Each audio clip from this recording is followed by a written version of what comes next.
तो आज हम लॉज ऑफ मोशन चैप्टर के जेईई एडवांस के पीवाई क्यूज सॉल्व करेंगे। ठीक, तो बिना कुछ टाइम वेस्ट किए हुए क्वेश्चन सॉल्व करना शुरू करते हैं। A particle of mass m is moving in xy plane such that its velocity at point xy is given by this expression. ठीक है, where alpha is non zero constant, what is the force F acting on the particle.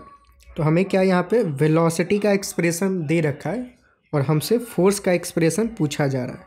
ठीक है, तो velocity का expression एक बार लिख लेते हैं। क्या है? Alpha Y X cap plus 2 alpha X Y cap.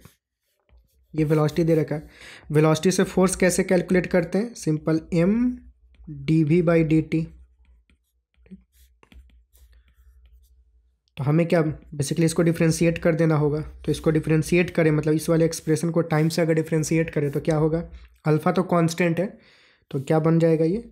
Alpha dy/dt X cap plus 2 alpha dx/dt Y cap. ठीक, अब ये जो dy/dt है वो क्या है? वेलोसिटी इन वाई डायरेक्शन, और ये जो dx/dt है वो क्या है? वेलोसिटी इन x डायरेक्शन, या फिर component of velocity in x direction और component of velocity in y direction. तो component of velocity in y direction क्या है? अगर हम वेलोसिटी का एक्सप्रेशन ये वाला देखें तो उसमें ये वाला क्या है? Component of velocity in y direction है, तो ये बेसिकली dy/dt का ही वैल्यू है। तो ये क्या है? 2 अल्फ़ा एक्स। तो dy/dt के बदले हम क्या लिख देंगे? 2 alpha X, 2 alpha X X cap plus 2 alpha dx/dt। dx/dt क्या है? Component of velocity in x direction, वो क्या है? Alpha Y. तो यहाँ पे क्या? अल्फ़ा वाई लिख देंगे इंटू वाई कैप। अब इसको इधर लिखते हैं थोड़ा। तो सेम एफ का एक्सप्रेशन अगर लिखें तो ये क्या बना? यहाँ से अल्फ़ा अल्फ़ा अल्फ़ा स्क्वायर, यहाँ भी अल्फ़ा स्क्वायर, सॉरी ये वाला अल्फ़ा स्क्वायर बन रहा है, इसको खोपचे से बाहर निकालें अगर, तो ये क्या होगा? m अल्फ़ा स्क्वायर, और 2 भी है तो उसको भी बाहर निकाल लेते हैं। तो 2m अल्फ़ा स्क्वायर निकाल दे तो बचेगा क्या? X X cap plus Y Y cap, यही बचेगा। जो अपना फोर्स का एक्सप्रेशन आया वो ये आ रहा है। ठीक, ऑप्शन कौन सा मैच कर रहा है? फर्स्ट ऑप्शन ही मैच कर रहा है, तो फर्स्ट ऑप्शन जो है वो करेक्ट हो जाएगा। ठीक, नेक्स्ट क्वेश्चन पे तरफ चलते हैं। नेक्स्ट क्वेश्चन है, a block is moving on incline plane making an angle 45 degree with horizontal and the coefficient of friction is mu. ठीक है, the force required to just push it up on the inclined plane is 3 times the force required to just prevent it from sliding down। ठीक है, ये क्या भारी भरकम से बात बोला जा रहा है? पहले तो सिचुएशन समझ में आ रहा है कि एक ब्लॉक जो है वो एक इंक्लाइन प्लेन पे है। ठीक, और वो इंक्लाइन प्लेन कुछ 45 डिग्री का एंगल बना रहा है। ठीक, अब हमसे बोला जा रहा है कि the force required to just push it up, ऊपर फोर्स पुश करने के लिए, लेट से जो फोर्स रिक्वायर्ड है एफ यू बोल देते हैं, ऊपर पुश करने के लिए मिनिमम रिक्वायरमेंट फोर्स। और दूसरा फोर्स किसके बारे में बात हो रहा है? The force required to just prevent it from sliding. और दूसरा फोर्स कौन सा है? कि सेम सिचुएशन, लेकिन अब इसको स्लाइडिंग से प्रिवेंट करना है, मतलब नीचे ना गिरे। सॉरी, फिर से इसको फोटो बना भाई। तो प्रिवेंट करना है कि मतलब, तो डायरेक्शन ऑफ फोर्स क्या होगा? वो भी डायरेक्शन फोर्स ऊपर ही होगा। लेट्स से एफ पी उसको बोल देते हैं, just prevent it from sliding.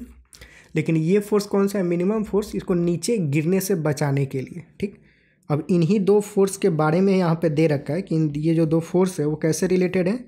तो एफ अप जो है वो 3 टाइम्स एफ पी के बराबर है।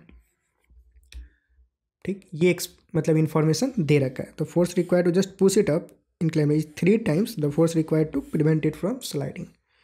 If you define the value of n is 10 mu, then the value of n is क्या? तो बेसिकली हमें म्यू की वैल्यू फाइंड आउट करना है। ठीक, और म्यू के अकॉर्डिंग n हम कैलकुलेट कर लेंगे। ठीक है, तो अब ये दोनों ही केसेस में हम एफ बी डी बनाते हैं। ठीक, तो ये कौन सा केस था कि जस्ट पुश इट अप, मतलब हमें इसको जस्ट ऊपर की तरफ मूव कराना है। तो ऊपर की तरफ अगर मूव कराना है तो फ्रिक्शनल फोर्स किधर लगेगा? वो नीचे की तरफ लगेगा। ठीक, तो इस केस में जो फ्रिक्शनल फोर्स होगा एफ, वो नीचे की तरफ लग रहा होगा।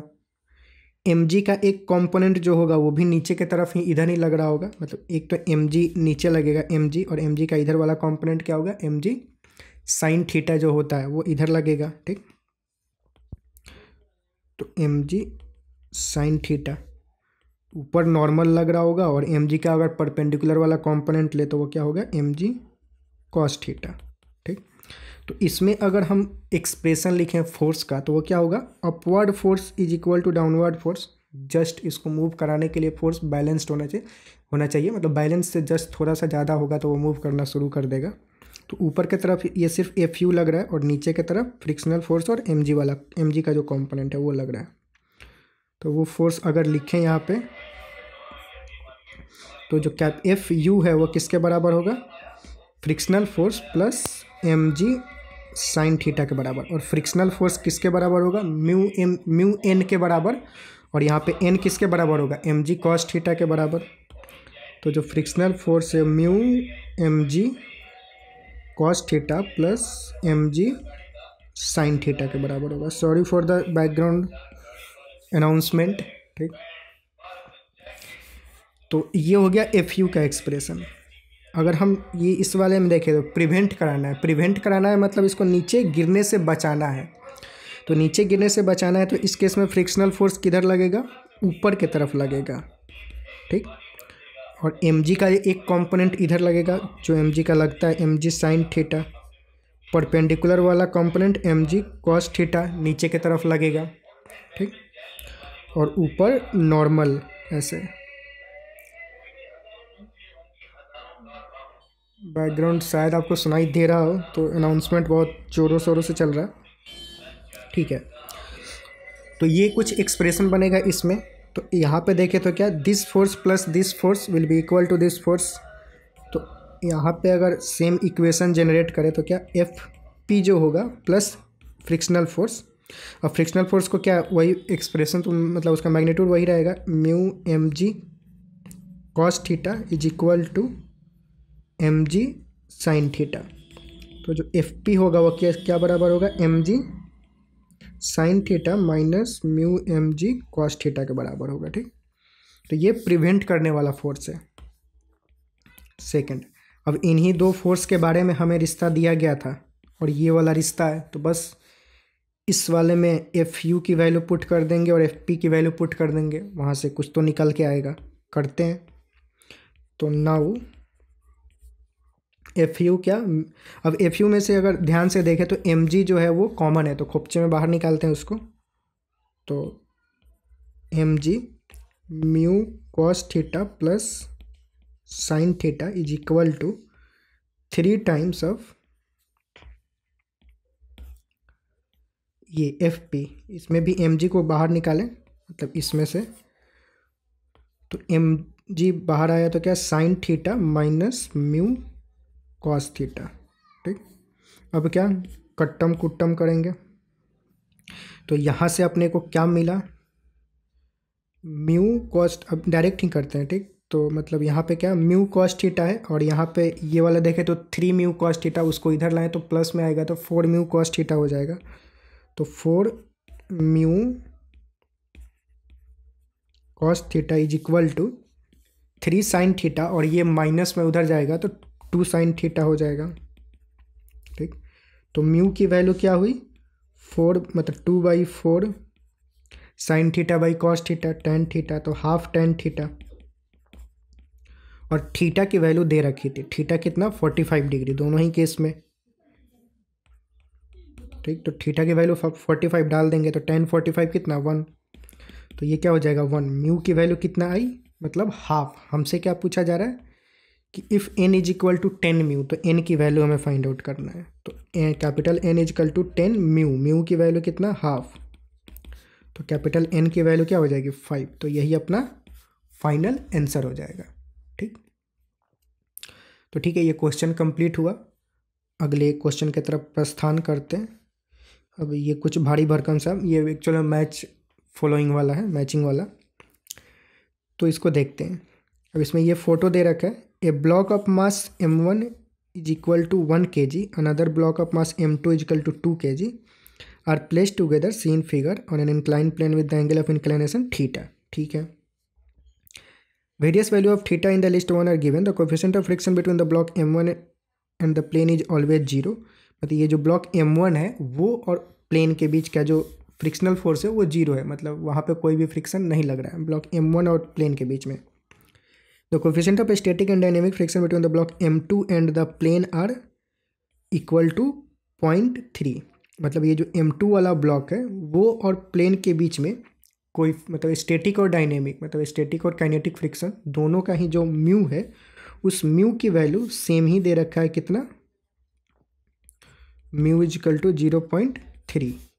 ठीक है, match the expression of the friction in list 2 with the angle given in list 1।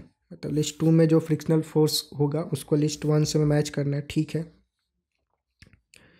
And choose the correct option, expression due to gravity is denoted by G, use the information, ये कुछ इंफॉर्मेशन दिया गया है। ठीक है, तो पहले तो हम एक्सप्रेशन लिखते हैं, एक्सप्रेशन क्या होगा इसमें, FBD वगैरह बनाए तो जैसे कि M2 पे फ्रिक्शनल फोर्स लग रहा है, तो अगर लेट से यहाँ पे ये ऐसे स्टैटिक कंडीशन में है तो फ्रिक्शनल फोर्स किधर लग रहा होगा, ऊपर की तरफ लग रहा होगा। तो यहाँ पे फ्रिक्शनल फोर्स जो होगा वो इधर की तरफ लग रहा होगा, लेट से उसको F बोल देते हैं। और mg तो है दोनों पे ही लग रहा होगा, और mg का जो कंपोनेंट होगा इधर वो दोनों का ही लेंगे इधर। तो इधर जो लगेगा वो क्या, M1 प्लस M2 इंटू जी साइन थीटा लग रहा होगा। ठीक, तो इस डायरेक्शन में जो फोर्स लगेगा वो क्या, M1 प्लस M2 जी साइन थीटा। ठीक, और ये जो फ्रिक्शनल फोर्स के केस में म्यू इंटू एन लेंगे तो एन किसका लेंगे, एन सिर्फ इस वाले का लेंगे क्योंकि फ्रिक्शनल फोर्स इसी के बीच में लग रहा है। ठीक, ना कि M1 ब्लॉक पे। तो जो फ्रिक्शनल फोर्स का एक्सप्रेशन होगा और स्टैटिक कंडीशन में, मतलब अगर स्टैटिक है तो अगर मान लेते हैं, लेट से अगर मानते हैं कि स्टैटिक कंडीशन में है तो फ्रिक्शनल फोर्स क्या होगा, म्यू इंटू एन के बराबर, जहाँ पे एन क्या होगा, M2g कॉस थीटा। मतलब M2g का जो कंपोनेंट होगा इस डायरेक्शन में M2g कॉस थीटा वही नॉर्मल के बराबर होगा, और ये लग रहा होगा फ्रिक्शनल फोर्स। तो अगर हम इक्वेशन लिखें तो स्टैटिक कंडीशन में तो ये दोनों ही, यही दो फोर्स मतलब इस डायरेक्शन में लग रहे होंगे, नॉर्मल तो लग ही रहा होगा, तो नॉर्मल का हमने कर लिया। मोशन मतलब इस डायरेक्शन में हो रहा है तो हम इसी डायरेक्शन के कंसर्न है। तो ये दोनों फोर्स अगर बराबर हुए तो क्या होगा, स्टैटिक कंडीशन होगा। अगर ये फोर्स डोमिनेट किया मतलब ये फोर्स ज़्यादा हुआ तो मूव करने लगेगा। ठीक, तो मूव करेगा तो उस केस में फ्रिक्शनल फोर्स चेंज हो जाएगा। अगर मूव किया तो फ्रिक्शनल फोर्स कितना लगेगा, इसी के बराबर, ये जो भी मैक्सिमम वैल्यू होगा, सॉरी, अगर वो मूव किया तो काइनेटिक फ्रिक्शन लगेगा। काइनेटिक फ्रिक्शन किसके बराबर होगा, ये इसके बराबर होगा अगर मूव किया तब। और अगर वो शांत है मतलब स्टैटिक कंडीशन में, तो स्टैटिक कंडीशन में फ्रिक्शनल फोर्स क्या का वैल्यू क्या होता है, 0 से ले करके मैक्सिमम वैल्यू तक म्यू इंटू एन तक होता है। ठीक, तो अगर स्टैटिक कंडीशन में रहा तो जो फ्रिक्शनल फोर्स लगेगा वो ये वाला लगेगा। ठीक, क्योंकि यही जो फोर्स है जो कि उस पर लग रहा है, मतलब इधर की तरफ लग रहा है, तो फ्रिक्शनल फोर्स उतना ही लगेगा उसको बैलेंस करने के लिए, उससे ज़्यादा नहीं लगेगा। और ये मैक्सिमम औकात है, तो अगर ये ज़्यादा हो गया तो ये अपने पूरे औकात भर लगेगा, जितना इसका मैक्सिमम औकात है उतना लगेगा, और मैक्सिमम इतना औकात है।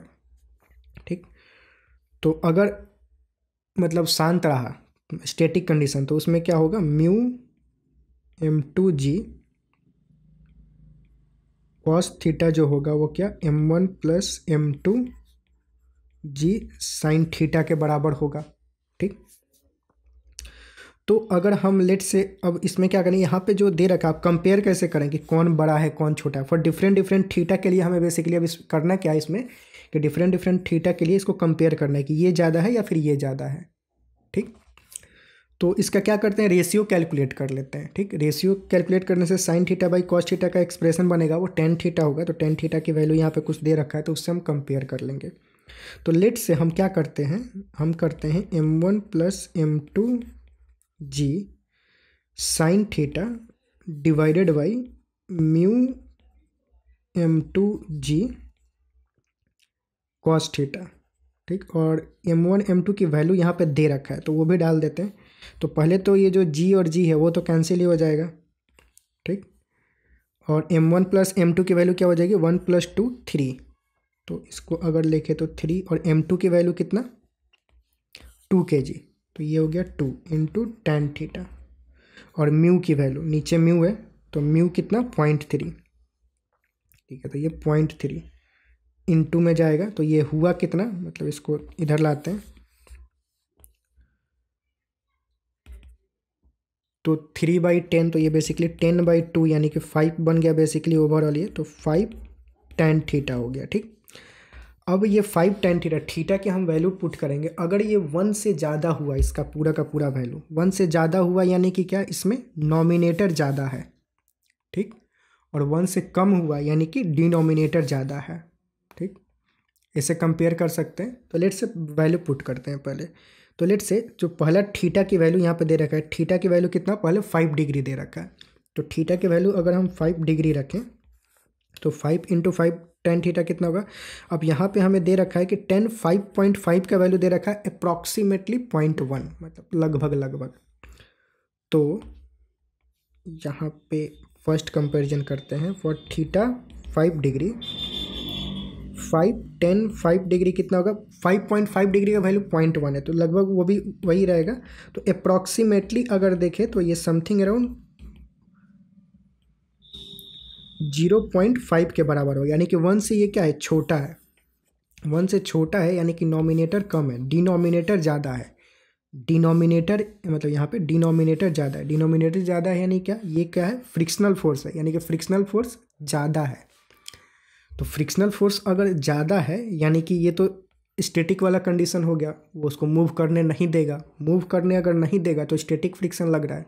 तो स्टैटिक फ्रिक्शन कितना लगता है, जो भी फोर्स अप्लाइड फोर्स है उसी के बराबर लगेगा स्टैटिक फ्रिक्शन। स्टैटिक फ्रिक्शन ये मैक्सिमम वैल्यू है, ध्यान देंगे। ये काइनेटिक फ्रिक्शन है या फिर लिमिटिंग फ्रिक्शन, स्टैटिक नहीं है। स्टैटिक अगर मूव नहीं कर रहा है तो जो भी फोर्स लग रहा है वही फोर्स, मतलब उतना ही फ्रिक्शनल फोर्स की भी वैल्यू होगी। तो फ्रिक्शनल फोर्स कितना होगा, m1 + m2 g sin theta के बराबर। तो इस केस में जो p है उसमें फ्रिक्शनल फोर्स क्या होगा, सेकंड वाला ऑप्शन। तो यानी कि जो p है उसका सेकंड ऑप्शन। ठीक, वैसे ही इसको भी लें तो सेकंड वाला केस ले 10 डिग्री। ठीक, 10 डिग्री के लिए यहाँ पे वैल्यू दे रखा है 11 डिग्री का कुछ वैल्यू दे रखा है, समथिंग अराउंड 11 डिग्री का वैल्यू दे रखा है, समथिंग अराउंड 0.2। तो फॉर थीटा 10 डिग्री 5 10 डिग्री, अब 11 डिग्री का वैल्यू 0.2 है, तो 10 डिग्री 0.2 से थोड़ा सा कम होगा। ठीक, और अगर 0.2 रखें तो मतलब 5 × 0.2 कितना हो गया, 1।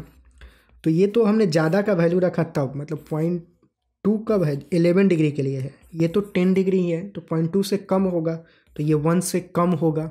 ठीक, तो ये जो वैल्यू होगा ओवरऑल ये भी लेस देन 1 ही होगा।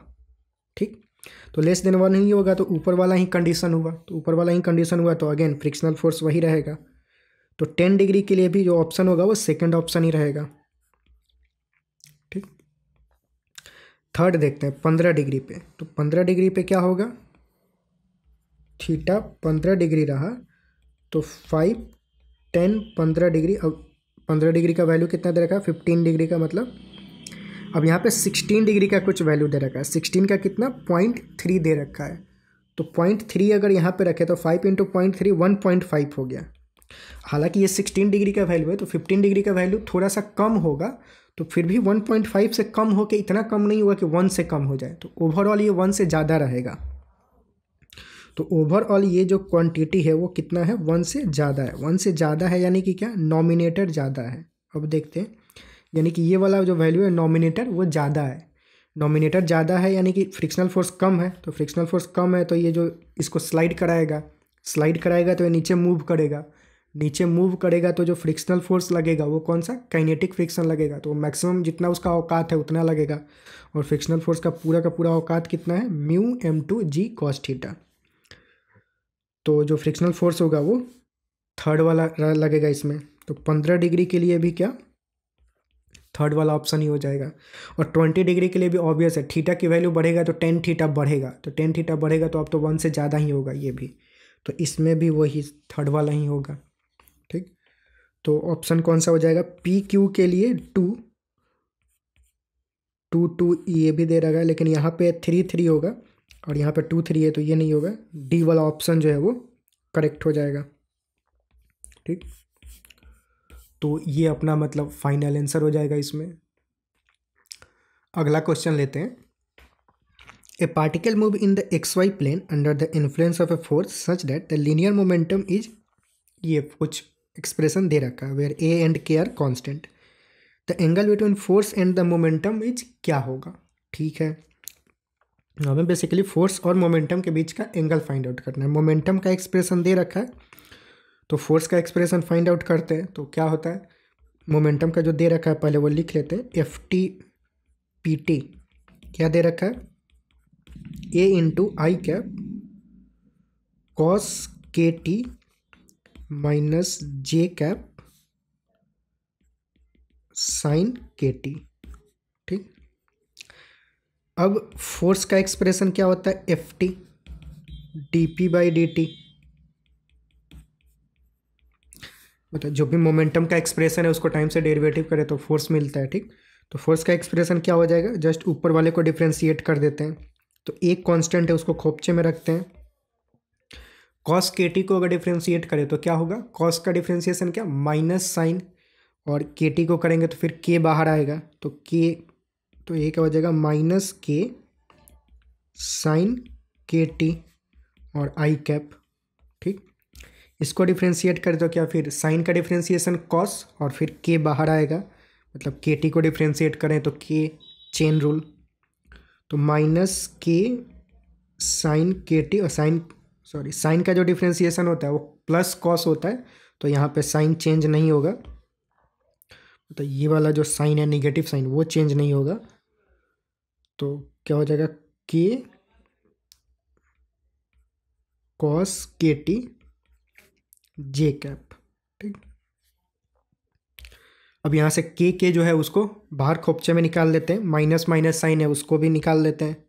तो क्या हो जाएगा, -KA sin KT I plus cos KT J। ठीक, अब फोर्स और जो अपना मोमेंटम है दोनों का ही एक्सप्रेशन हमें पता चल चुका है। ये फोर्स का एक्सप्रेशन हो गया, मोमेंटम का। तो बेसिकली क्या है, दो वेक्टर है, तो दो वेक्टर के बीच का एंगल फाइंड आउट करना हो तो क्या फॉर्मूला अप्लाई करते हैं, डॉट वाला जो फॉर्मूला होता है कि cos थीटा जो होगा वो F.P divided by mod P के बराबर होगा, मतलब टाइम का फंक्शन विथ। ठीक, तो हम दोनों का पहले तो डॉट प्रोडक्ट कैलकुलेट करते हैं। तो F और P का अगर हम डॉट प्रोडक्ट कैलकुलेट करें तो क्या होगा, ये जो भी कांस्टेंट है वो तो मल्टीप्लाई रहेगा, ऐसा ही ये वाला आपस में मल्टीप्लाई होंगे। तो यहाँ I के साथ क्या है, cos, और यहाँ पे क्या है, साइन, तो ये मल्टीप्लाई होकर क्या होगा, तो इसको देखें तो -KA² हो जाएगा इधर खोपचे में, और cos और साइन मल्टीप्लाई होगा, तो sin KT cos KT I। ठीक, तो ये I है। दूसरा मल्टीप्लिकेशन क्या, ये दिस और दिस दोनों मल्टीप्लाई होगा, तो क्या cos KT और sin KT but with minus sine, plus और माइनस मिलके माइनस बन जाएगा। तो ये क्या होगा, -sin KT cos KT J। ठीक, तो इसको अगर गौर से देखें तो क्या दिखेगा, और नीचे दोनों का मैग्नीट्यूड, बट लेट से ऊपर वाले को थोड़ा गौर से देखें तो क्या, सॉरी ये I और J नहीं आएगा, डॉट प्रोडक्ट करने के बाद चीज़ें स्केलर हो जाती है, तो यहाँ I J नहीं होगा, सॉरी। तो ये क्या हो जाएगा, साइन कॉस, मतलब प्लस साइन कॉस और माइनस साइन कॉस, ख़त्म। तो ऊपर वाला जो क्वांटिटी है वही जीरो बन गया, तो पूरा का पूरा जीरो हो गया, तो जो कॉस थीटा हुआ वो जीरो हो जाएगा। तो कॉस जीरो का वैल्यू मतलब क्या, थीटा की वैल्यू कितना होगी, 90 डिग्री। ठीक, तो जो दोनों के बीच का एंगल होगा वो 90 डिग्री होगा, तो डी ऑप्शन जो है वो करेक्ट हो जाएगा। तो ये मतलब आंसर हो जाएगा। ठीक, नेक्स्ट क्वेश्चन की तरफ चलते हैं। अगला क्वेश्चन ये दे रखा है, what is the maximum value of F such that the block shown in the arrangement does not move. ठीक, तो मतलब ये जो फोर्स लग रहा है इस ब्लॉक पे वो मैक्सिमम कितना हम लगा सकते हैं ताकि ये जो ब्लॉक है वो मूव ना करे। ठीक है, तो ब्लॉक का ज़रा FBD बनाते हैं। कि टोटल जो फोर्सेस है वो कौन कौन से लग रहा है। तो नीचे तो एक तो mg लगेगा, ऊपर नॉर्मल लगेगा, ठीक। ये जो f लग रहा है उसका कंपोनेंट करें अगर हम, तो एक f का कंपोनेंट इधर जाएगा और एक f का कंपोनेंट नीचे आएगा। f का जो नीचे वाला कंपोनेंट होगा वो क्या होगा, थीटा कितना होगा 60 डिग्री के बराबर ही, तो f साइन 60 नीचे होगा और f कॉस 60 इधर होगा। तो f कॉस 60 डिग्री इधर लगेगा और f साइन 60 डिग्री इधर लगेगा, ठीक। अब ये जो फोर्स इधर लग रहा है तो फ्रिक्शनल फोर्स किधर लगेगा, पीछू। तो फ्रिक्शनल फोर्स इधर पीछे की तरफ F उसको बोल देते हैं, ठीक। अब मूव नहीं करना चाहिए, तो बेसिकली क्या, ये दोनों फोर्सेस होने क्या होने चाहिए, बैलेंस्ड होने चाहिए। तो उसके लिए क्या, F कॉस 60 डिग्री, ये 60 डिग्री है, जो होना चाहिए वो क्या, स्मॉल f के बराबर होना चाहिए। तो कैपिटल F कॉस 60 डिग्री जो होगा वो स्मॉल f के बराबर। स्मॉल f की वैल्यू कितने होता है, म्यू इंटू एन के बराबर। फ्रिक्शनल फोर्स मैक्सिमम कितना लग सकता है, हमें मैक्सिमम f कैलकुलेट करना है, कितना मैक्सिमम f लगेगी कि ये मूव ना करे। तो मैक्सिमम f के लिए क्या, मैक्सिमम फ्रिक्शन लेंगे कि फ्रिक्शनल फोर्स की वैल्यू मैक्सिमम हो। तो मैक्सिमम फ्रिक्शनल फोर्स कितना लगता है, म्यू इंटू एन के बराबर, जो उसकी पूरी औकात होती है लिमिटिंग फ्रिक्शन, ठीक। तो इसके लिए पहले हमें n कैलकुलेट करना होगा। फिर तो n कैसे, n जो होगा वो किसके बराबर होगा, सम ऑफ दिस टू, ठीक। तो यहाँ से सीधे दिख रहा है n जो होगा वो दिस टू समेशन के बराबर होगा। तो डाल देते हैं और वैल्यू भी पुट कर देते हैं। f cos 60 की वैल्यू क्या, 1/2 म्यू इंटू एन, म्यू की वैल्यू भी डाल देते हैं। म्यू की वैल्यू कितना, ये 1/2√3। n की वैल्यू क्या, समेशन ऑफ दिस टू। तो समेशन ऑफ दिस टू में क्या, mg plus f sine 60, mg sorry mg कितना, √3 इंटू जी की वैल्यू कितना 10, और प्लस f साइन 60 कितना, √3/2, तो f √3/2, ठीक है। तो बस अब कुछ कट्टम कुट्टम, अब ये √3 जो है ये दोनों कहीं कैंसिल कर देगा, मतलब दोनों में ही है, तो वो ख़त्म। आगे और क्या, 1/2 जो है अगर उसको अंदर डालें तो ये 5 हो जाएगा और ये f/4 हो जाएगा। तो ये हो जाएगा 5 plus f/4 is equal to, इधर क्या है f/2, f/4 को इधर लेके आए तो f/2 माइनस f/4, ये कितना बनेगा, f/4 हो जाएगा, ठीक, इज इक्वल टू 5। तो यहाँ से f की वैल्यू क्या हो जाएगी, 5 इंटू 4 20 न्यूटन हो जाएगा, ठीक। तो मैक्सिमम फोर्स कितना लगा सकते हैं ताकि ये मूव ना करे, 20 न्यूटन। तो जो ए ऑप्शन है वो करेक्ट हो जाएगा, ठीक। तो ये क्वेश्चन कंप्लीट हुआ। नेक्स्ट चलते हैं आगे। अब ये रहा, 2 block A and B of mass 2m and m, मतलब 2 ब्लॉक दे रखा है, ठीक। मास क्या है 2m और इसका मास m है, ठीक है। respectively are connected by a massless inextensible string. The whole system is suspended by a massless spring as shown in the figure. The magnitude of the acceleration of A and B immediately after the string is cut are respectively क्या होगा, ठीक है। मतलब ऐसा कुछ arrangement they रखा है और ये इक्विलिब्रियम में मान लेते हैं, ठीक। अब बोल रहा है कि जस्ट जैसे कि कट क्या कर रहे हैं, स्ट्रिंग कट कर रहे हैं, सॉरी स्प्रिंग नहीं। तो अगर इस स्ट्रिंग को कट कर दिया जाए, यहाँ से कट कर दिया गया, तो इन दोनों ही ब्लॉक का जो एक्सेलरेशन होगा वो क्या होगा, ठीक। तो इसके लिए क्या हमें पता होना चाहिए कि कौन से फोर्स इंस्टेंटेनियस होते हैं और कौन से फोर्स इंस्टेंटेनियस नहीं होते हैं, मतलब किनका वैल्यू इंस्टेंटेनियस चेंज होता है और किनका वैल्यू इंस्टेंटेनियस चेंज नहीं होता है। तो ये जो स्ट्रिंग है, अगर स्ट्रिंग को हम कट करते हैं तो स्ट्रिंग में जो फोर्स होता है वो तुरंत जीरो हो जाता है, जस्ट आफ्टर कट वो जीरो हो जाता है। लेकिन जो स्प्रिंग होता है उसका फोर्स एकदम जस्ट कट करने के बाद जीरो नहीं होता है, मतलब सडन चेंज उसमें नहीं आता है। स्प्रिंग फोर्स में वो धीरे धीरे चेंज होता है, लेकिन जो स्ट्रिंग का फोर्स है, मतलब रस्सी वाला जो फोर्स है, उसमें सडन चेंज होता है। तो जैसे ही काटेंगे तो यहाँ पे जो भी टेंशन होगा वो गायब हो जाएगा, ठीक। तो ये टेंशन अगर गायब हो गया यहाँ से, तो जो बी है वो फ्री फॉल हो जाएगा फिर तो, ठीक, उस पर कुछ लग ही नहीं रहा है। तो बी फ्री फॉल होगा तो एक्सेलरेशन ऑफ बी जो होगा वो क्या होगा, जी से नीचे की तरफ गिरेगा, वो फ्री फॉल की तरह गिरेगा, ठीक। ये बी है। ए को क्या होगा, अगर ए के बारे में देखें तो ए पे कुछ ऊपर फोर्स लग रहा था पहले, के एक्स जो भी लग रहा हो वो के एक्स किसके बराबर होगा, m1 प्लस m2 इंटू जी के बराबर होगा इक्विलिब्रियम कंडीशन में, मतलब 2m प्लस एम 3mg के बराबर होगा। और नीचे ये जो फोर्स लग रहा था वो तुरंत गायब हो गया, और नीचे ये कितना फोर्स लग रहा था, mg के बराबर। इस वाले स्ट्रिंग में कितना टेंशन होगा, T is equal to M G, नीचे वाले पे फोर्स बैलेंस करे तो यहाँ पर भी वही T होगा। तो यहाँ पे जो T लग रहा है वो T किसके बराबर था, एम जी। ये था इक्विलिब्रियम कंडीशन ए का। लेकिन अब क्या हुआ, ये स्ट्रिंग को जैसे ही हमने कट किया तो ये फोर्स जो है तुरंत गायब हो गया। तो ये फोर्स अगर गायब हो गया तो जो नेट फोर्स ऊपर की तरफ फिर लगने लगेगा, ठीक। और नेट फोर्स ऊपर की तरफ कितना लगेगा, ये जैसे ही गायब होगा तो अगर हम फोर्स बैलेंस करें तो क्या होगा, अब मतलब just after cut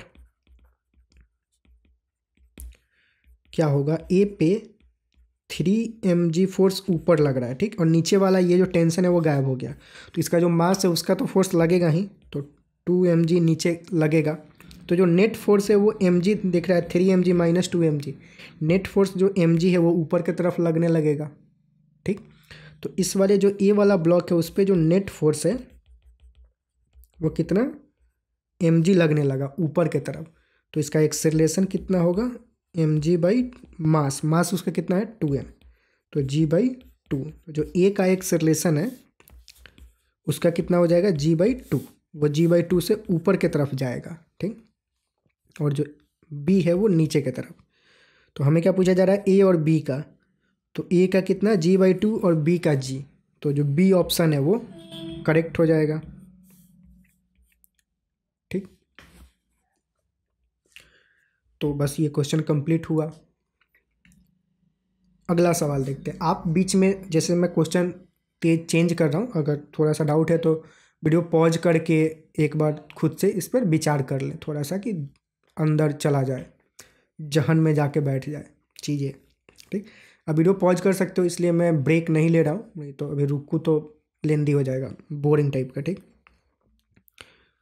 next question देखते हैं। A piece of wire is bent in the shape of parabola y is equal to K X square, जहाँ पे y वर्टिकल प्लेन में है, मतलब वर्टिकली है, with a bead of mass m on it. The bead can slide on the wire without friction. It stay at the lowest point of the parabola when the wire is at rest. ठीक है, मतलब situation क्या दे रखा है कि मतलब late से ये कोई y एक्सिस और ये x एक्सिस है, तो एक वायर है, मतलब इस पैराबोला के शेप में, पैराबोला कुछ इस तरह का होता है, ठीक। इसको नीचे मतलब यहाँ पे y is equal to K X square है, सेलेक्ट हो जा, तो ऐसा पैराबोला कुछ इस तरह का बनेगा, ठीक। इस वाले के लिए कोनिक सेक्शन मैथ में आपने पढ़ रखा होगा। अब क्या हो रहा है कि मतलब कोई बीड है, मतलब रिंग टाइप का ऐसे मान सकते हो, वो इस पर बिना फ्रिक्शन के स्लाइड कर सकता है। जब ये रेस्ट पे है, मतलब ये वायर जब रेस्ट पे है तो बीड जो है वो यहाँ पे स्टे कर रहा है, ठीक। अब दे रहा है कि the wire is now accelerated parallel to X axis with a constant acceleration A. अब ये जो वायर है वो इधर मूव करने लगा कांस्टेंट एक्सेलरेशन ए से, ठीक। The Beed the distance of the new equilibrium position of the bead where the bead can stay at rest with respect to wire from the y axis is क्या होगा। तो अब बीड जो है वो कहाँ पे इक्विलिब्रियम पे रहेगा, रेस्ट में जब ये वायर था तब जो बीड था वो यहाँ पे रुका हुआ था। अब ये वायर जो है अगर इस डायरेक्शन में मूव करने लगे तो जो बीड है वो कहाँ पे रेस्ट करेगा, तो होगा क्या, जब ये वायर मूव करने लगेगा तो इस बीड पे एक फोर्स लगने लगेगा, सूडो फोर्स, क्योंकि ये एक non accelerated frame of reference में चला गया है, तो सूडो फोर्स लगेगा, और सूडो फोर्स किधर लगेगा, ma, तो उसकी वजह से जो बीड है वो इधर चढ़ेगा, थोड़ा डिस्टेंस ऊपर चढ़ेगा। अब कहीं पे चढ़ के कहीं पे तो जाके वो इक्विलिब्रियम में आ जाएगा, ठीक। तो हम मान लेते हैं कि बीड जो है यहाँ पे आके इक्विलिब्रियम पे आ गया। तो अब अगर हम बीड पे टोटल फोर्स ड्रॉ करें कि टोटल फोर्स कौन कौन से लग रहे हैं, तो एक फोर्स तो इधर लगेगा ma के बराबर, लेट से मास ऑफ द बीड जो है वो m है, तो ma एक फोर्स इधर लगेगा, एक फोर्स नीचे लगेगा mg के बराबर, ठीक। अच्छा, अब यहाँ पे मतलब यही दो फोर्सेस है और एक तो नॉर्मल इधर लग रहा होगा। नॉर्मल किधर लगेगा, मतलब परपेंडिकुलर टू द कॉन्टेक्ट। ये जो जहाँ भी बीड है वहाँ पे अगर टेंजेंट हम ड्रॉ करें तो उस टेंजेंट के परपेंडिकुलर वाले डायरेक्शन में नॉर्मल लग रहा होगा। तो तीसरा फोर्स एक नॉर्मल होगा। यही सारे फोर्सेस हैं जो कि बीड पे लग रहे हैं। तो हमें अगर इसका पोजीशन फाइंड आउट करना है तो बेसिकली ये इक्विलिब्रियम पे होगा, तो यही फोर्सेस को हमें बैलेंस करना होगा। लेट से जहाँ पे भी बीड है वहाँ पे एक टेंजेंट हम ऐसे ड्रॉ करते हैं और ये टेंजेंट मान लेते हैं कुछ थीटा एंगल बना रहा है यहाँ से। ठीक है। तो अगर अब हम फोर्स बैलेंस करें तो क्या होगा, इस एन का अगर कंपोनेंट लें इस डायरेक्शन में तो वो क्या होगा, एम ए के बराबर होना चाहिए, और जो परपेंडिकुलर डायरेक्शन में है वो एम जी के बराबर होना चाहिए। अब ये कितना होगा वो कैसे फाइंड आउट करेंगे, तो एंगल क्या होगा, तो इसको थोड़ा यहाँ पे गौर करते हैं। अगर ऐसा मैं लाइन बनाऊँ तो ये एक तरह का टेंजेंट है, ये अगर एंगल थीटा है तो ये भी एंगल कितना होगा, थीटा होगा। ठीक, मतलब ये दो पैरेलल, ये अल्टरनेट, तो ये एंगल थीटा है और ये 90 डिग्री है टोटल। तो ये थीटा है तो ये एंगल कितना होगा, 90 माइनस थीटा, यानी कि जो ये वाला एंगल होगा वो कितना, 90 माइनस थीटा के बराबर होगा। तो जो एन का कंपोनेंट इधर आएगा वो कितना, एन साइन थीटा होगा, मतलब S N cos 90 minus theta. तो एन कॉस 90 माइनस थीटा क्या हो जाएगा, N sine theta. N sine theta किसके बराबर होगा, एम ए के बराबर। तो जो एन साइन थीटा है वो किसके बराबर होगा, एम ए के बराबर। वैसे ही इधर परपेंडिकुलर वाला करे तो क्या होगा, एन कॉस थीटा वो हो जाएगा, वो किसके बराबर, एम जी के बराबर। तो एन कॉस थीटा जो होगा, सॉरी ये एम ए होगा और ये एम जी के बराबर। तो ये बैलेंस्ड होंगे, दो कंडीशन दो होंगे, दोनों को डिवाइड कर देते हैं सिंपल। तो यहाँ से टेन थीटा क्या हो जाएगा, ए बाई जी के बराबर। ठीक, और टेन थीटा हम कैसे फाइंड आउट करेंगे, टेन थीटा बेसिकली क्या है, स्लोप है। ये टेंजेंट है और टेंजेंट का देखा जाए तो ये मतलब क्या है, स्लोप है। और स्लोप कैसे फाइंड आउट करते हैं, हमें इसका एक्सप्रेशन पता है, y is equal to K X square. तो इसका स्लोप क्या होगा, D Y by D X. तो टेन थीटा की वैल्यू मतलब क्या होगी, D Y by D X के बराबर होगा। D Y by D X कितना, डी बाई डी एक्स। अब y का एक्सप्रेशन क्या है, K X square equal to A by G.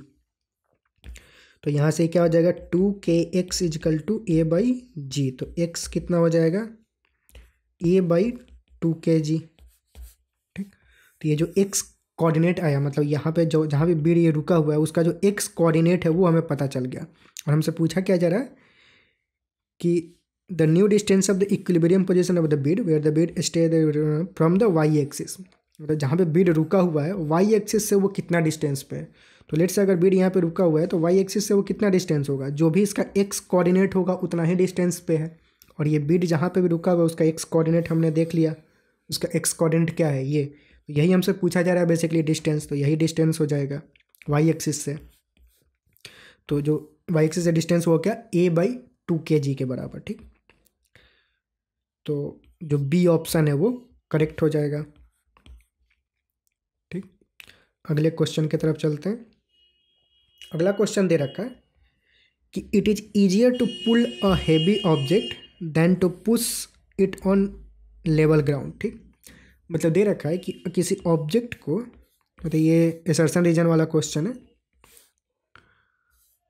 तो लेट से ये कोई ऑब्जेक्ट है, तो यहाँ पे दे रखा है कि किसी भी ऑब्जेक्ट को पुल करना इजी होता है पुश करने के कंपैरिजन में।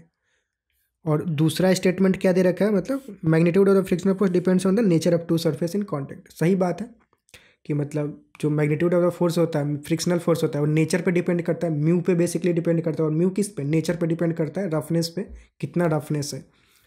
पर ये इसका करेक्ट एक्सप्लेनेशन है या नहीं वो चेक करना पड़ेगा। तो जो फर्स्ट स्टेटमेंट है उसका रीजन पता करते हैं कि उसका रीजन क्या होगा। तो उसका रीजन क्या है कि मतलब पहले स्टेटमेंट क्या है कि मतलब किसी चीज़ को पुल करना इजी होता है। तो पुल करने टाइम हम क्या करते हैं, फोर्स किधर लगाते हैं, इधर लगाते हैं, ये पुल करते टाइम।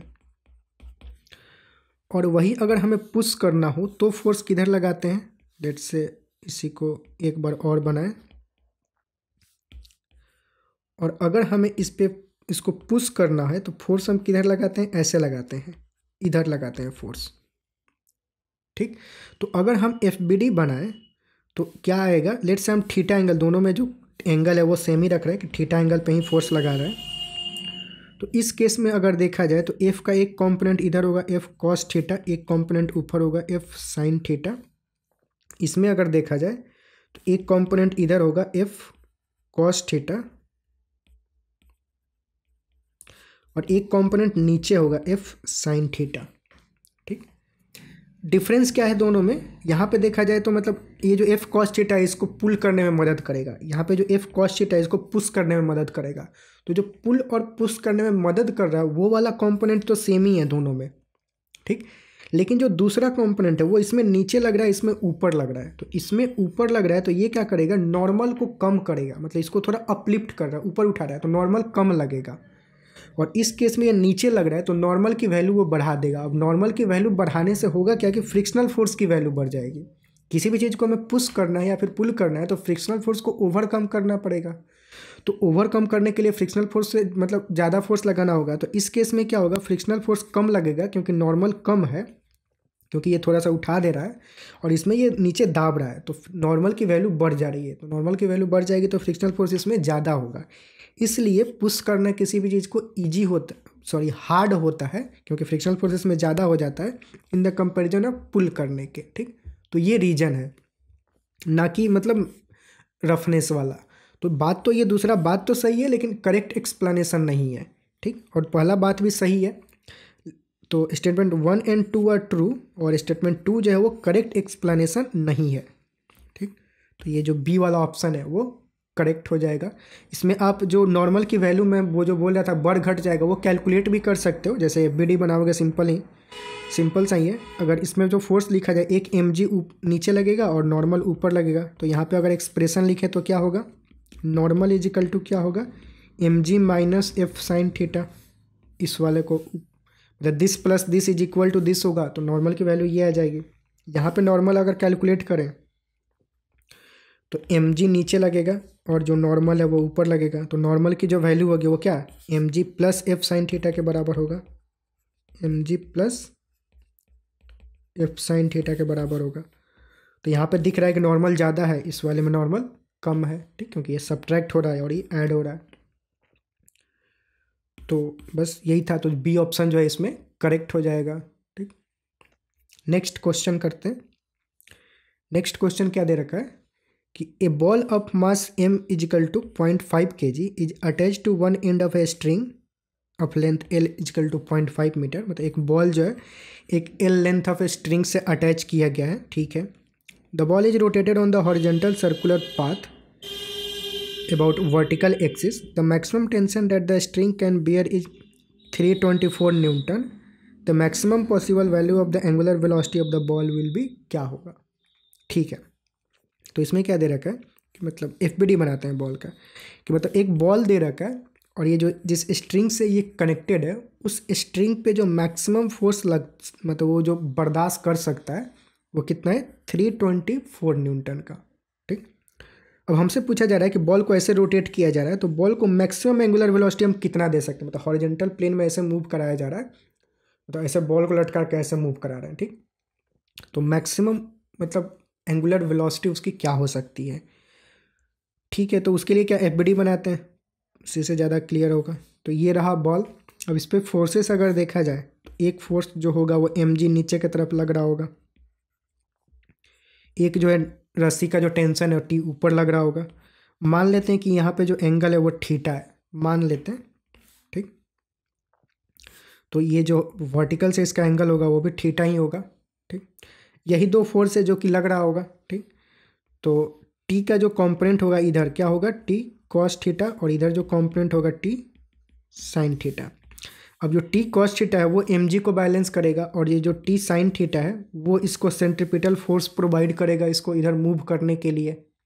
ठीक, तो जो T साइन थीटा होगा वो सेंट्रीपिटल फोर्स प्रोवाइड करेगा, तो वो किसके बराबर होगा, m ओमेगा स्क्वायर इंटू ये वाला रेडियस।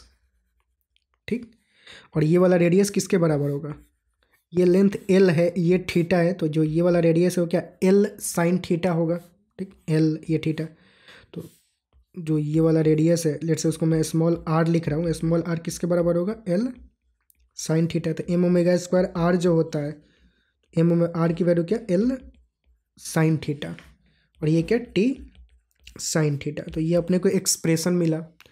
अब इसमें साइन थीटा कैंसिल ही हो गया, तो बात ही ख़त्म फिर। और हमें ओमेगा की मैक्सिमम वैल्यू कैलकुलेट करनी है, तो टी की मैक्सिमम वैल्यू ले लेंगे। टी की मैक्सिमम वैल्यू कितना, 324, तो सिंपल डायरेक्ट ही आ गया। 324 इज इक्वल टू एम की वैल्यू दे रखा है, डाल देते हैं, हाफ दे रखा है, और लेंथ की वैल्यू भी हाफ मतलब 0.5, तो सब वैल्यू डाल देते हैं।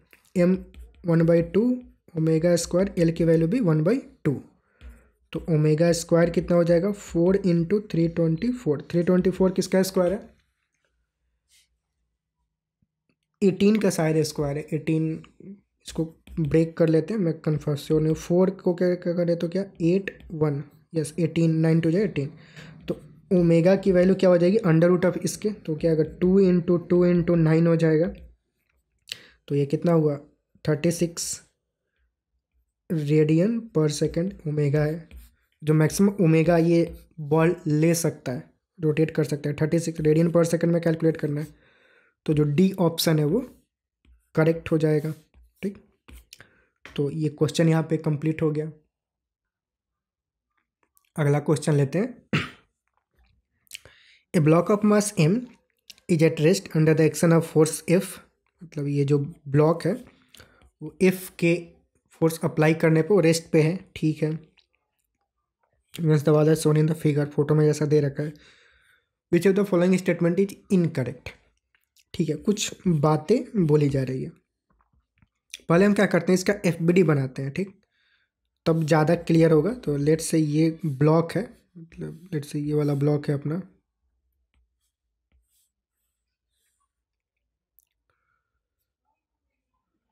कुछ रेक्टेंगुलर है, ठीक ठीक। और इस पे जो भी फोर्सेस लग रहा है अगर वो हम बनाए, यहाँ पे एक डॉटेड लाइन बीच से बनाते हैं इसका, क्योंकि टॉर्क के बारे में कुछ बातें हो रही है, तो हम फोर्स को क्या करेंगे, एकदम वहीं पे बनाएंगे जहाँ पे वो लग रहा होगा। पॉइंट ऑफ एप्लीकेशन भी इसमें ज़रूरी होगा। तो पहले हम पहला जो फोर्स है वो क्या, F जो है बीच में एकदम लग रहा है, तो फ्रिक्शनल F जो कैपिटल F है वो ऐसे लग रहा है। mg जो होता है वो हमेशा सेंटर पे लगता है, हम जानते हैं, तो mg जो होगा वो ऐसे लग रहा होगा नीचे। फ्रिक्शनल फोर्स जो है वो इस सरफेस के कांटेक्ट में ही लगेगा, फ्रिक्शनल फोर्स यहाँ पे लग रहा होगा। मतलब ये जो ब्लॉक है वो नीचे स्लाइड करेगा, mg जो है इसको नीचे की तरफ गिराएगा, लेकिन हमें दिया जा रहा है कि ये इक्विलिब्रियम में मतलब रेस्ट पे, यानी कि फ्रिक्शनल फोर्स इसको बचा रहा है। तो फ्रिक्शनल फोर्स किधर लग रहा होगा, ऊपर की तरफ लग रहा होगा। और फ्रिक्शनल फोर्स तो सरफेस का जो कांटेक्ट होता है वहीं पे लगता है, तो फ्रिक्शनल फोर्स इधर ही ऐसे ऊपर लग रहा होगा। एक और फोर्स जो है लग रहा होगा, वो कौन सा, नॉर्मल। मतलब ये जो फोर्स है वो फोर्स इसको इधर से प्रेस कर रहा है वाल पे, तो वाल जो है इस ब्लॉक पे एक फोर्स लगा रहा होगा नॉर्मल। अब वो नॉर्मल कहाँ लगेगा, मतलब कहाँ पे बनाए, क्योंकि नॉर्मल तो कहीं, अब कांटेक्ट के परपेंडिकुलर लगता है, तो परपेंडिकुलर कहाँ पे, कहीं पे भी लग सकता है, ठीक। तो उसके लिए नॉर्मल को कहाँ पे बनाए वो आगे देखेंगे कि नॉर्मल कहाँ पे बनाएंगे। पहले तो ये देखते, मान लेते एक नॉर्मल इधर लगेगा, पॉइंट ऑफ एप्लीकेशन उसका क्या होगा उसको हम आगे देखेंगे, ठीक। बाकी सब फोर्सेस सही पॉइंट पे बनाए गए हैं, नॉर्मल के बारे में अनसियोरिटी कहाँ पे बनाए उसको, बस इतना एक कन्फर्म है कि नॉर्मल इधर लग रहा होगा, ठीक है। तो अब अगर देखा जाए क्वेश्चन, मतलब ऑप्शन पढ़ें, तो जो फ्रिक्शनल फोर्स होगा वो mg के बराबर होगा, अगर F इज फ्रिक्शनल फोर्स। तो सही बात है, मतलब वर्टिकल डायरेक्शन में फोर्स बैलेंस होना चाहिए, फोर्स जो होगा वो हर जगह से बैलेंस होगा। इक्विलिब्रियम के लिए हम क्या जानते हैं कि फोर्स भी बैलेंस होना चाहिए, टॉर्क भी बैलेंस होना चाहिए। तो सारे फोर्सेस हर डायरेक्शन में, मतलब वर्टिकल डायरेक्शन में भी फोर्स बैलेंस होना चाहिए, हॉरिजॉन्टल डायरेक्शन में भी सारे टॉर्क भी बैलेंस होने चाहिए। तो वर्टिकल डायरेक्शन में फोर्स बैलेंस करे तो F जो होगा वो mg के बराबर, यानी कि फर्स्ट ऑप्शन जो है वो करेक्ट है। सेकंड ऑप्शन क्या बोल रहा है कि जो कैपिटल F होगा वो n के बराबर होगा, बिल्कुल सही बात है। हॉरिजॉन्टल में फोर्स बैलेंस करें तो वही आएगा, F जो होगा वो n के बराबर होगा। F will not produce torque, मतलब ये जो कैपिटल F है वो कुछ भी टॉर्क प्रोड्यूस नहीं करेगा, सही बात है, क्योंकि ये सेंटर ऑफ मास से होके जा रहा है, सेंटर ऑफ मास से होके जा रहा है। तो अगर हम टॉर्क कैलकुलेट करें सेंटर ऑफ मास के अबाउट, तो वो क्या होगा, 0 होगा, तो कोई भी टॉर्क प्रोड्यूस नहीं करेगा, ये भी सही है। हमें इनकरेक्ट चूज करना है, तो बचा एक, वही इनकरेक्ट होगा, लेकिन क्यों होगा वो देखते हैं। In will not produce torque, तो इन टॉर्क प्रोड्यूस नहीं करेगा, वो मतलब इनकरेक्ट क्यों है, तो इन पहले लगेगा कहाँ, तो यहाँ पे देखा जाए तो ये वाला फोर्स मतलब टॉर्क भी बैलेंस होना चाहिए, हम जानते हैं। तो फोर्स तो बैलेंस है, वो दिख रहा है। टॉर्क बैलेंस करे अगर, तो ये फोर्स और ये फोर्स तो टॉर्क दे ही नहीं रहा है सेंटर ऑफ मास के अबाउट, तो ये तो खत्म। टॉर्क जो दे रहा है वो कौन सा, फ्रिक्शनल फोर्स है। फ्रिक्शनल फोर्स जो है वो सेंटर के अबाउट टॉर्क दे रहा है, और वो टॉर्क किधर, मतलब इस सेंस में ऐसा कुछ इसको रोटेट करने को चाहेगा। ये जो फ्रिक्शनल फोर्स है वो उसको ऐसे रोटेट करने को कोशिश करेगा। तो ऑब्वियसली इसको बचाना है तो कुछ टॉर्क इधर से होना चाहिए। तो नॉर्मल, अगर नॉर्मल जो लग रहा है वो ऐसे लग रहा है, तो नॉर्मल अगर ये लाइन के ऊपर लगे तो टॉर्क कैसे जाएगा, ऐसे होगा। ठीक, वो भी इसको ऐसे रोटेट करना चाहेगा, फ्रिक्शन भी इसको ऐसे ही चाह रहा है, फिर तो रोटेट ही हो जाएगा। तो नॉर्मल बीच में लगे तो फिर नॉर्मल का टॉर्क जीरो हो जाएगा, क्योंकि उल्टा टॉर्क प्रोवाइड करने के लिए अब एक नॉर्मल ही बचा है, उसी की जिम्मेवारी है। ये दोनों तो कट लिए, इनका टॉर्क ही जीरो हो गया। तो नॉर्मल क्या करेगा, नॉर्मल इधर से कुछ लगेगा ताकि वो सेंटर ऑफ मास के अबाउट कुछ इधर से ऐसे टॉर्क दे पाए, इधर उसको रोटेट करने को कोशिश करेगा।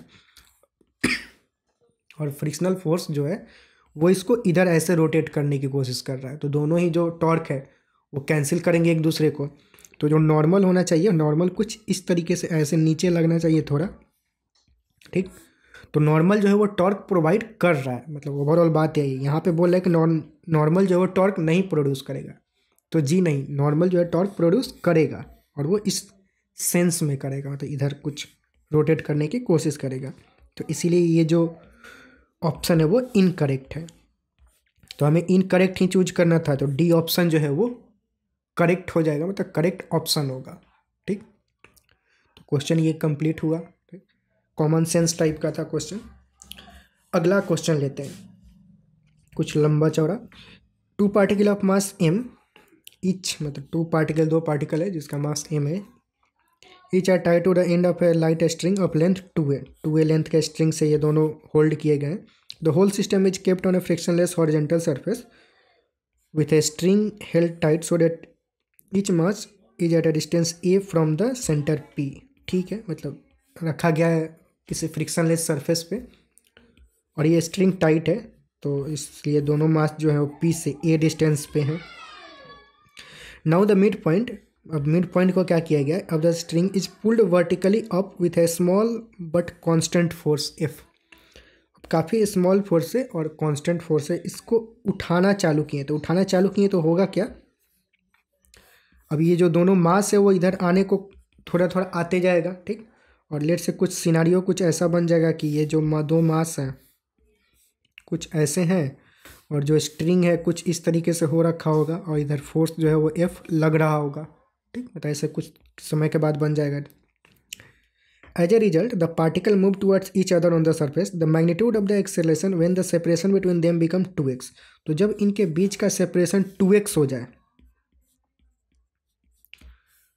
तब जो इनका एक्सेलरेशन होगा a वो कितना होगा हमें कैलकुलेट करना है। ठीक, अभी कितना है 2a, बाद में क्या हो जाए 2x। ठीक, तो ठीक है, तो एक सिचुएशन बनाते हैं फोटो जिसमें हम मान लेते हैं कि इनके बीच का जो डिस्टेंस है वो 2x हो गया है। ठीक, तो 2x हो गया है, तो ये रहा, तो ये वाला जो डिस्टेंस है वो x, और ये वाला जो डिस्टेंस है वो भी x। ये वाला एंगल कितना, थीटा, ये भी थीटा, मतलब मान लेते हैं बराबर ही होगा। अब जो ये F होगा, इस स्ट्रिंग में कुछ टेंशन लग रहा होगा, तो लेट से मान लेते हैं T, और इसमें भी T होगा बाय द सिमेट्री, क्योंकि दोनों सिमेट्रिकल ही हैं। तो इसमें अगर टेंशन T लग रहा है तो इसमें भी टेंशन क्या होगा, T ही लग रहा होगा। तो ये वाला एंगल अगर थीटा है तो ये एंगल कितना होगा 90 माइनस थीटा, या फिर ये वाला एंगल थीटा होगा। ठीक, तो T कॉस थीटा जो होगा ऊपर होगा, यहाँ पे भी जो होगा T कॉस थीटा, यहाँ भी T लग रहा होगा, तो T का इधर वाला कॉम्पोनेंट क्या आएगा, T कॉस थीटा ऊपर उसकी तरफ, और इसका भी जो टेंशन है उसका इधर परपेंडिकुलर वाला कॉम्पोनेंट या फिर वर्टिकली ऊपर वाला कॉम्पोनेंट T कॉस थीटा। तो T cos theta 2T cos theta जो होगा वो ऊपर की तरफ लग रहा होगा, और वही F के बराबर होगा। तो F जो होगा बेसिकली 2T कॉस थीटा के बराबर होगा। और यहाँ पे जो फोर्स लग रहा होगा जो इसको मूव कराएगा वो क्या है, T, ये वाला, मतलब ये थीटा है तो इधर क्या होगा साइन थीटा, तो T साइन थीटा जो है वो इसको मूव करा रहा है। तो जो एक्सेलरेशन होगा वो क्या, T sign theta by m के बराबर होगा।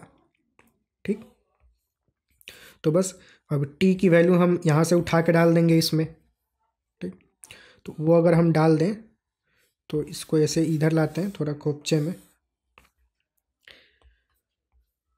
तो टी की वैल्यू क्या आ जाएगी यहाँ से, f/2 cos theta into sine theta by M. ठीक, अब ये क्या बना, f/2m sine theta by cos theta, मतलब tan थीटा बना बेसिकली। तो जो एक्सेलरेशन आ रहा है वो कितना, f/2m tan थीटा। अब tan थीटा की वैल्यू क्या होगी, तो tan थीटा की वैल्यू ये फोटो जो दे रखा है उस फोटो से कैलकुलेट करेंगे। जो पहले लेंथ था 2a था, यानी कि स्ट्रिंग का ये वाला जो स्ट्रिंग है उसका लेंथ, हाफ लेंथ कितना होगा a। तो ये वाला जो स्ट्रिंग है वो मतलब पूरा length of the string 2a है, तो हाफ लेंथ ये कितना होगा a, और ये डिस्टेंस कितना है x। तो ये a है और ये x है, तो tan थीटा कितना हो जाएगा, परपेंडिकुलर बाई बेस। तो परपेंडिकुलर कितना x और ये बेस कितना, Pythagoras under root of a square minus x square. ठीक, तो tan थीटा की वैल्यू क्या आई, f/2m tan थीटा क्या, x by under root of a square minus x square. ये एक्सेलरेशन हो गया। तो बस हमसे यही पूछा जा रहा था एक्सेलरेशन कितना होगा, तो यही होगा f/2m into x by A square minus x square, यानी कि जो बी ऑप्शन है वो करेक्ट हो जाएगा। ठीक, तो ये अपना मतलब फाइनल आंसर हो गया। ठीक, तो बस ये क्वेश्चन यहाँ पे कंप्लीट हुआ। तो सारे ही क्वेश्चंस लगभग कंप्लीट हो गए। तो बस इस चैप्टर में इतना ही, वीडियो यहीं पे समाप्त करते हैं।